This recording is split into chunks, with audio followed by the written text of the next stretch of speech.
because it was a juxtapose of they look soft, they look meat, they look mild, but yet they're the absolute antithesis of that. The brand side is definitely kind of where your passion is. It's the theme across everything. And how did you get into brand? Kind of what led you to the branding side? It certainly wasn't, it didn't come in through a family route, let's just make that clear. So, you know, my dad wasn't in branding, my mum wasn't in branding, none of my family were in branding, although there was a link to art, which I do think creativity obviously is a fundamental aspect of brand. I think back in the history of our family, we had some quite poignant artists in there somewhere. Is that your parents? It was my grandparents' side. They were called Sykes, and they set up the first formal art academy in Home Firth. And there was Pierce and Henry Sykes and George. And Pierce has to this day got his work displayed, I think, in the Royal Gallery, such and such. So they were watercolour artists, but they also set up an academy in a village near to me. So it's quite significant. Obviously never met them. They died decades ago. But it was interesting because even though my grandfather was an engineer, he talked about them a lot. The house, and I grew up half at home and half at my grandparents', the house was adorned with Sykes family paintings. And I think looking back, he was very keen to encourage my drawing or sketching or just whatever, because whilst he wasn't an artist, he was an engineer. He used to make machines that cut paper.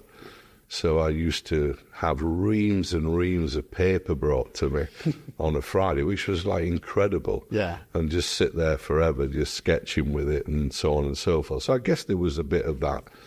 Early days inspiration. Early days inspiration. Artistic side. Yeah. I mean, so branding per se wouldn't have been a word I'd have ever heard used.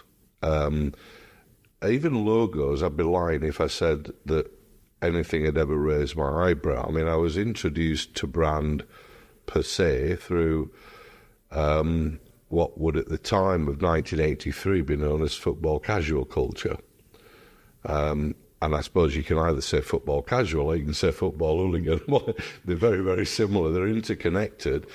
But I always want to say this, or when I tell this story, I think it's important to say, knowing myself as I do, whatever decade I'd have been born in, I think I would have been drawn to a youth culture. Yeah.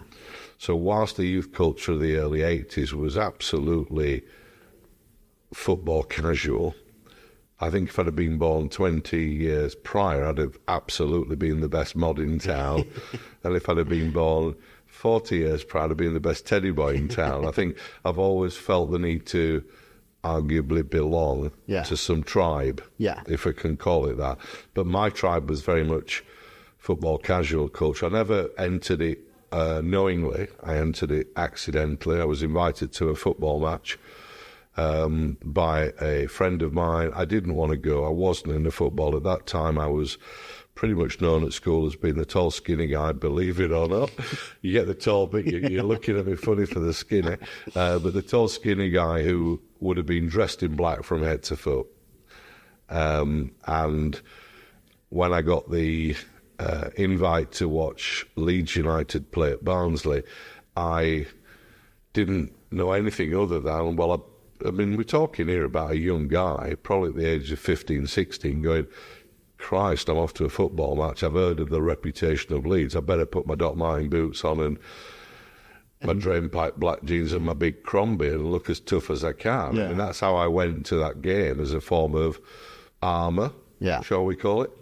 I didn't watch much of the game because from the minute I'd walked into that football ground, Oakwell, I was absolutely besotted, mesmerised, intrigued by something that was going on in another stand. And it was, you got to bear in mind, in those days, people dressed in black, grey or kind of brown.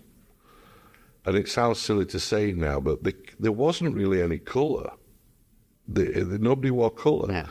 I'm not saying it was quite J.S. Lowry-esque in terms of how it looked, but it was actually. I'm going to say it. It was sombre days. There were dark days. You know, there were ripper days in Yorkshire. It was just grey.